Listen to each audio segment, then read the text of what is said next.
Secrétaire général adjoint des Nations Unies, M. Douste Blazy, et nous avons continué à parler du plastique, de la pollution et des problèmes qui se posaient. Ça va la traduction? Bon, très bien. Non, mais je suis prudente. Non pas que mes paroles sont immortelles, mais je considère qu'elles ont un certain poids. Alors, et puis on s'est rencontrés. Alors, je voudrais faire tout de suite une mise au point. Je n'interviens pas dans les affaires intérieures libanaises. C'est pas mon travail, c'est pas mon droit, et je ne suis pas là pour ça. En revanche, j'ai une certaine pratique. Alors, pardonnez-moi, chers collègues, mais je ne suis pas à la commission des affaires étrangères, j'y suis restée longtemps. Il se trouve que je suis à la commission des finances et que je m'active au sein d'un groupe qui s'occupe de la lutte contre la corruption et contre l'évasion fiscale. Et je voudrais vous dire à quel point, je ne suis pas là pour vous donner des leçons, parce qu'on a quand même eu en France un ministre du budget condamné pour fraude fiscale. Donc si vous voulez, je ne suis vraiment pas là pour donner des leçons. Le célèbre Jérôme Cahuzac, qui a beaucoup défrayé la chronique. Donc si vous voulez, je trouve que dans ces sujets-là, il faut être modeste. Et puis, nous avons continué à travailler sur ces questions. Voilà, sur ces questions. Ça marche?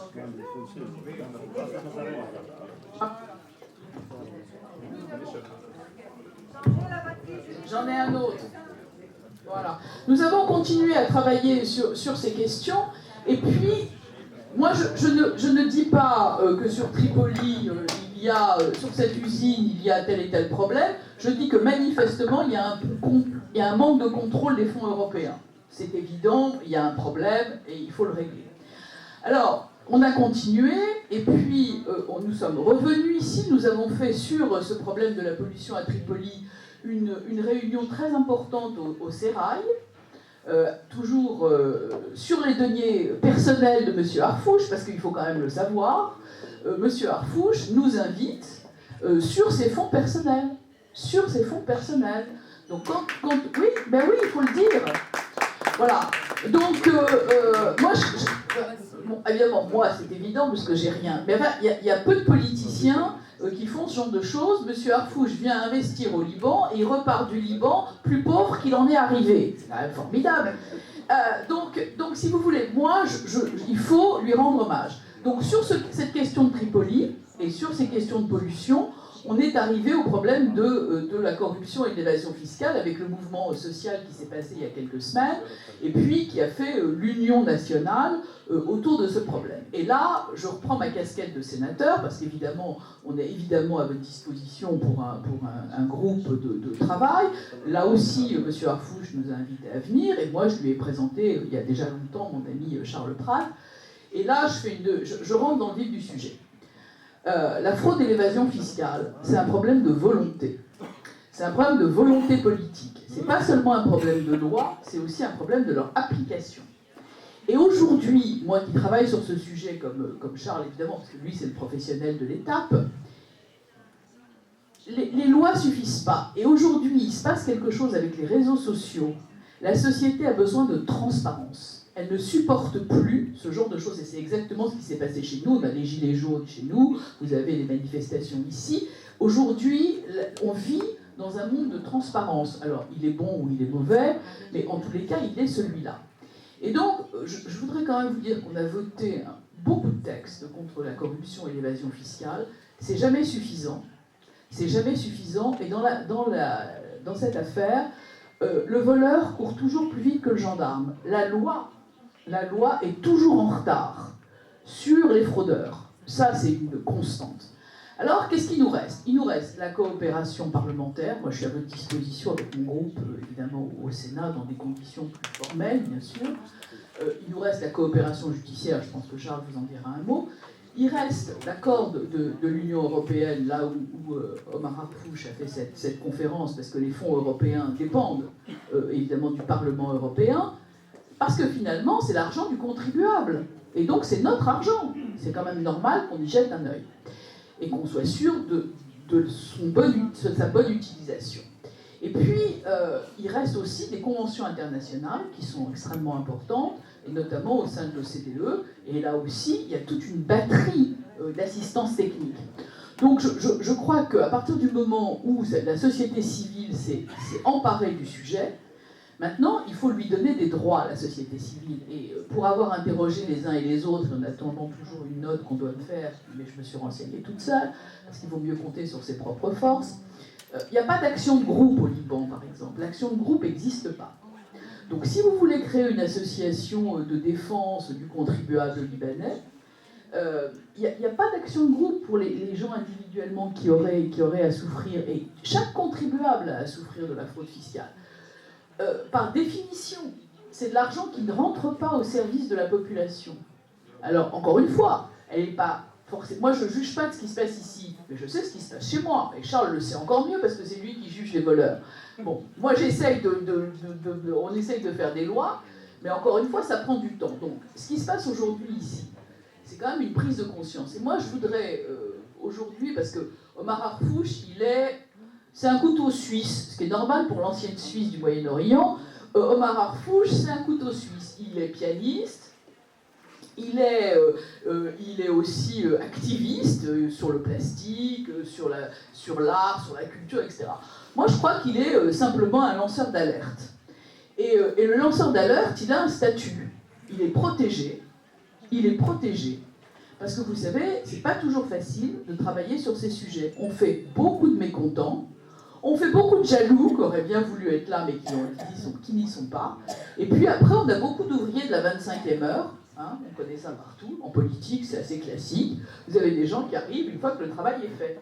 Donc, Omar Harfouch, pour moi, c'est un lanceur d'alerte. Un lanceur d'alerte dans un pays ami, dans un pays voisin, dans un pays frère qui est le Liban, et que je connais, comme je vous l'ai dit, depuis bien longtemps, et pour lequel, moi, je vous assure de ma plus grande disponibilité avec mes collègues. On peut monter une délégation mixte avec le Parlement européen, les gens que Omar connaît, on peut monter une opération. Mais la structure de l'opération, elle doit venir du Premier ministre et de son nouveau cabinet, et de la société civile. Et la société civile, il faut l'aider, et il faudra penser à cette action de groupe, je crois. Et puis j'en ai pratiquement terminé. Qu'est-ce que je voulais vous dire ? Ah oui. D'abord, mon compte Twitter, c'est Sénateur61. Si ça intéresse quelqu'un de me suivre sur Twitter, parce que c'est important. Je ne suis pas beaucoup sur Facebook, mais je suis beaucoup sur Twitter. Et puis si vous écrivez en arabe, de toute façon, Omar fait la traduction. Et puis, oui, je terminerai par vous dire que quand je suis partie du Liban la dernière fois, je m'étais engagée à attirer l'attention générale sur le sujet. Parce que ce qui se passe aujourd'hui, les biens mal acquis, la récupération des avoirs détournés, c'est un cas d'école. C'est un cas d'école pour les pays africains, c'est un cas d'école pour des pays d'Asie centrale. Aujourd'hui, donc j'ai publié hier dans The Hill, qui est le journal du Capitole à Washington, qui est une revue très importante, un article en anglais sur ce sujet. J'ai publié dans Arab News, ça les intéressait, donc moi je leur ai donné. Et puis j'ai publié dans le Huffington une très longue tribune sur le fait que ce qui se passait ici était fondamental. Depuis toujours, le Liban est souvent le théâtre d'une guerre qui n'est pas la sienne. Aujourd'hui, les Libanais sont à la tête d'un combat qui est un combat absolument exemplaire et qui peut vraiment faire jurisprudence. Parce que ce mouvement social, dans cet objectif-là, d'abord, le Premier ministre l'a dit avec son cabinet technique, mais il ne va pas falloir décevoir la population. Parce que l'union nationale qui a été faite autour de cette lutte contre la fraude et l'évasion, c'est extrêmement important. Et puis la déstabilisation supplémentaire du Liban, c'est un risque aussi pour les voisins, parce que quand on pense notamment aux Syriens qui n'ont comme source d'approvisionnement finalement que le Liban, si le Liban n'est plus en situation, ça va être encore beaucoup plus compliqué, ça va être une déstabilisation supplémentaire.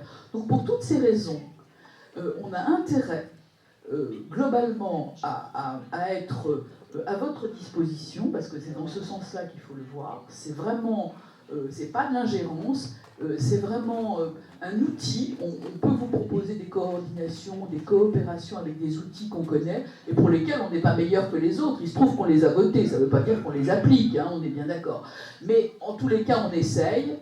Et puis après, on a tout ce travail sur la durée. Le plus important, comme je vous l'ai dit pour commencer, c'est la volonté. S'il y a une volonté politique, et c'est pas toujours facile quand des mauvaises habitudes ont été prises, je vous l'ai dit, chez nous c'est pareil.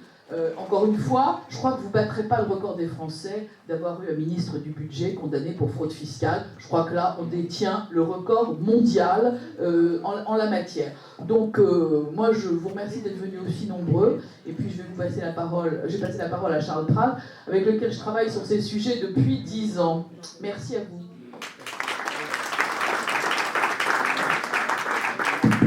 Anna, je vais juste dire un petit mot pour remercier Madame le sénateur Goulet et dire que la preuve que ce sujet l'intéresse beaucoup, c'est le fait qu'elle est déjà venue il y a 15 jours, elle était au Liban, et qu'elle a visité le Premier ministre Dr Hassan Diab avec une délégation de notre groupe, et que si vous voulez, la meilleure preuve qu'elle voudrait nous aider, c'est sa présence au Liban pour la deuxième fois en 15 jours. Et je crois qu'elle va revenir au mois de février. Et je demande un applaudissement.